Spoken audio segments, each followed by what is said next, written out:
Capítulo 1154. Vou te dar uma chance.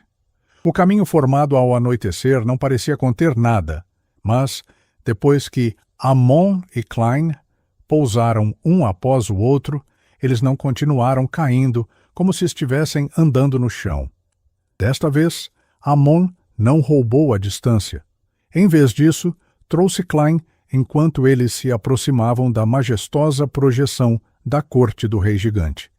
De vez em quando, observava e admirava a bela paisagem.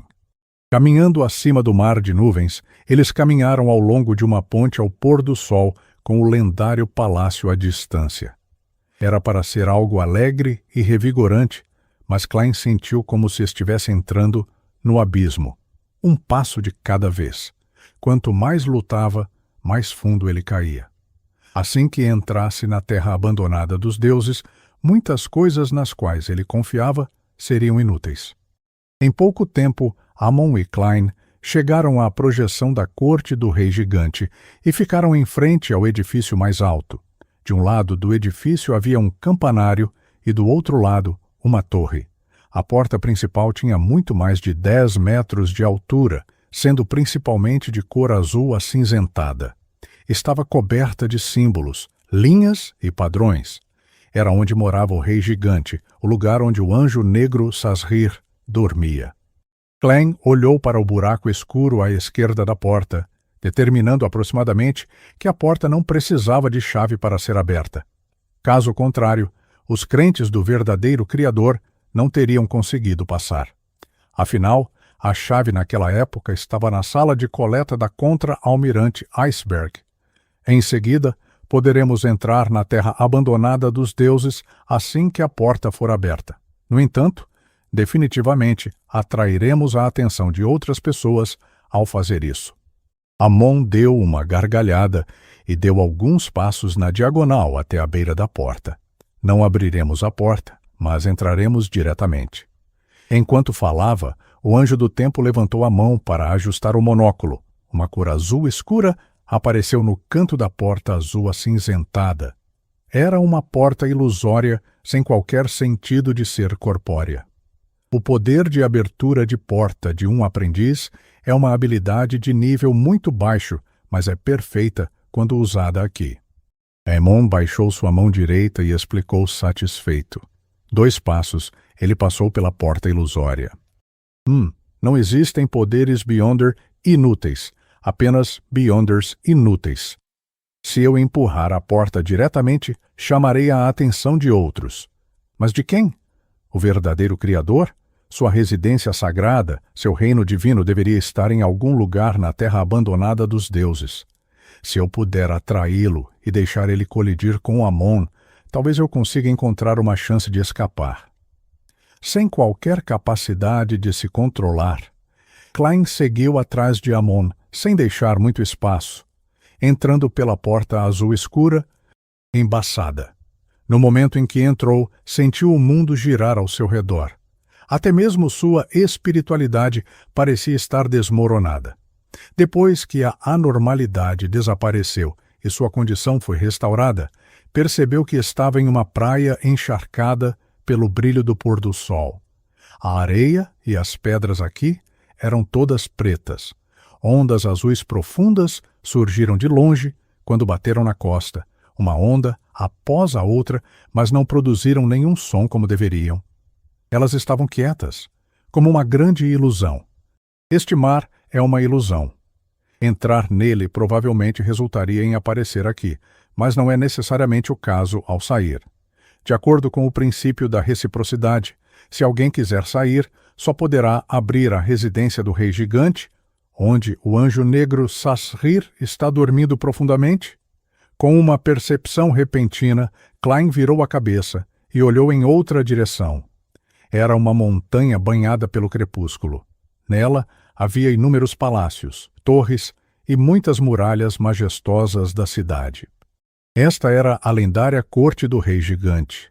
Mesmo que a cidade de prata conseguisse encontrar um caminho que levasse à praia, não teria sentido. Pelo canto do olho, ele viu que Ammon havia mudado sua imagem.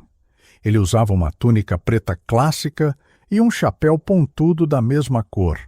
Ele deixou de ser um cavalheiro da era atual para se tornar um antigo mago que se originou da quarta, ou mesmo da terceira época. Pensando bem, Klein continuou olhando para a corte do rei gigante, que não ficava muito longe. Ele disse casualmente: "O anjo negro Sasrir está dormindo no palácio do rei gigante." Amon ficou ao seu lado enquanto olhava na mesma direção e disse sem qualquer mudança de expressão: "Eu sei." Entrei na corte do rei gigante e até visitei os túmulos dos pais de Aurmir. Como esperado, uma das suposições de Klein foi finalmente confirmada. Ele deliberou e disse: "Que respostas você está procurando?" "Você pode adivinhar." Amon continuou olhando para a corte do rei gigante e riu.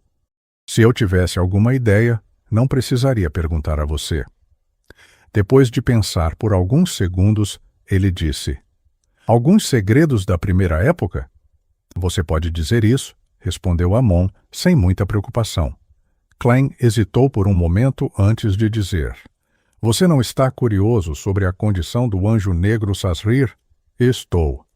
Amon não mudou a direção de seu olhar enquanto disse com um sorriso: "Mas, comparado a mim, ainda há muitas pessoas que estão mais interessadas nisso.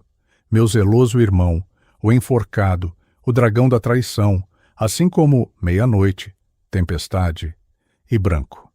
Quero ver quem é o primeiro que não consegue se conter. Se eu puder roubar tudo que é importante no momento crítico, as expressões dele serão definitivamente muito interessantes." Esse pensamento... A razão para agitar um assunto tão grande foi puramente para causar problemas? Para ganhar alguma excitação? Klein franziu a testa ligeiramente e percebeu que os valores de Amon eram diferentes dos humanos. Esta é uma criatura mítica natural. Completamente diferente dos humanos. É? Porque posso franzir a testa sozinho. Assim que percebeu, ele sentiu que algo estava faltando em seu corpo. Ele subconscientemente virou a cabeça para olhar para o blasfemador Amon. Havia um verme do tempo semi-translúcido com 12 anéis na mão de Amon. Ele sorriu quando olhou nos olhos de Klein e disse com alguma antecipação: "Como já chegamos à terra abandonada dos deuses, não há necessidade de se preocupar com interferências externas. Vou te dar uma chance. Antes de chegar ao meu verdadeiro destino, não irei mais parasitar você. Você pode usar todos os métodos que imaginar para escapar, e farei o meu melhor para impedi-lo. Boa sorte. Não me decepcione." Por um momento, Klein não conseguiu acreditar no que Amon acabara de dizer. Ele suspeitava que Amon estava blefando com ele. Mas quando pensou no comportamento de Amon durante todo esse tempo, sentiu que era algo que estava de acordo com seu caráter. "Tudo bem." Enquanto seus pensamentos corriam, ele respirou fundo e respondeu solenemente sob o brilho laranja do pôr do sol: "Backlund, Parlamento." Devido à repentina autodestruição do rei Jorge III, nenhum dos nobres e membros do parlamento foi autorizado a regressar às suas respectivas casas. Em vez disso, foram reunidos aqui para receber proteção pesada das 3 igrejas e dos militares.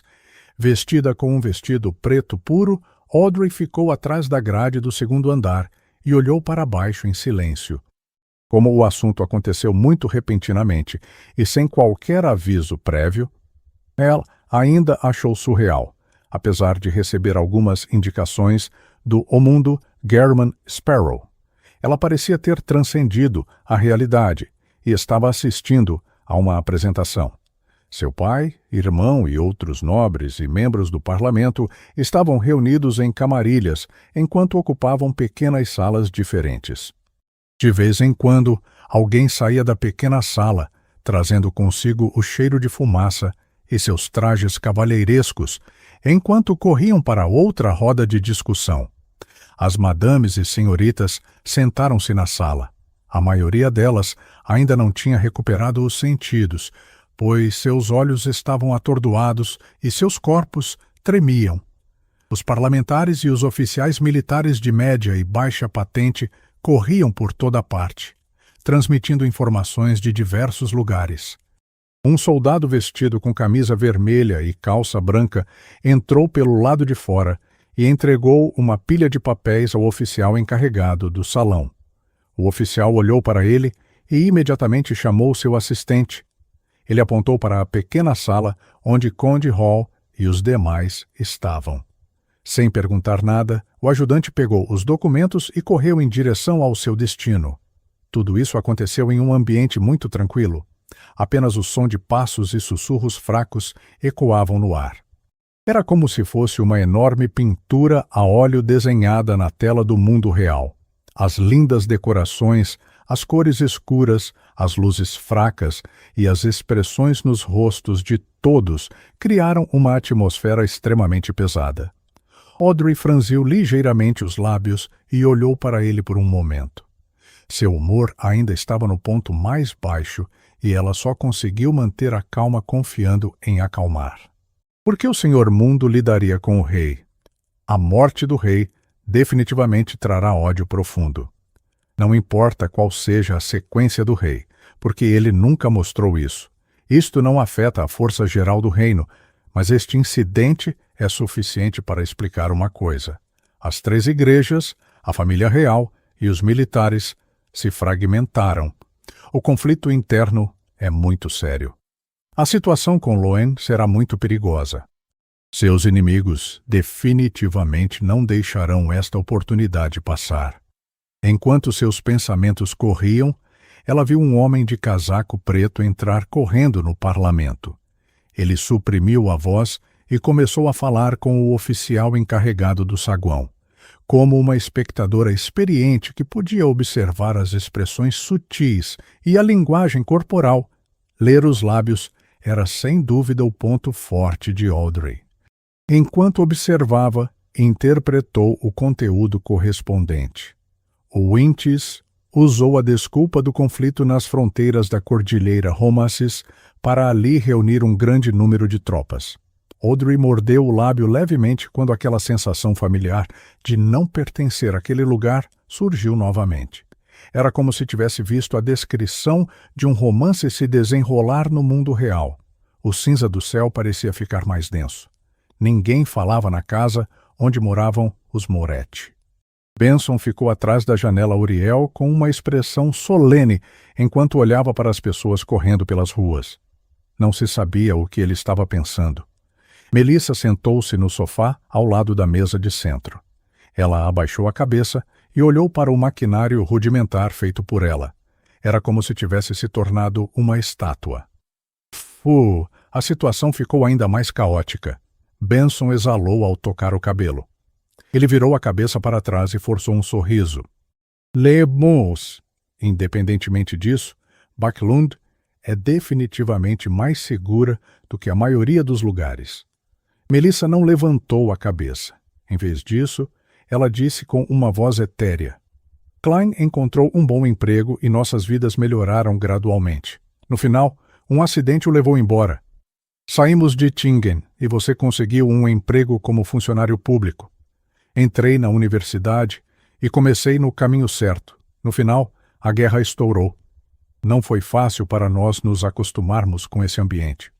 Estávamos rezando para que a guerra terminasse mais cedo. No final, o rei foi feito em pedaços. Dito isto, Melissa levantou lentamente a cabeça e olhou para o irmão com uma expressão confusa. Benson, é tão difícil obter e manter uma vida melhor do que a que tínhamos antes?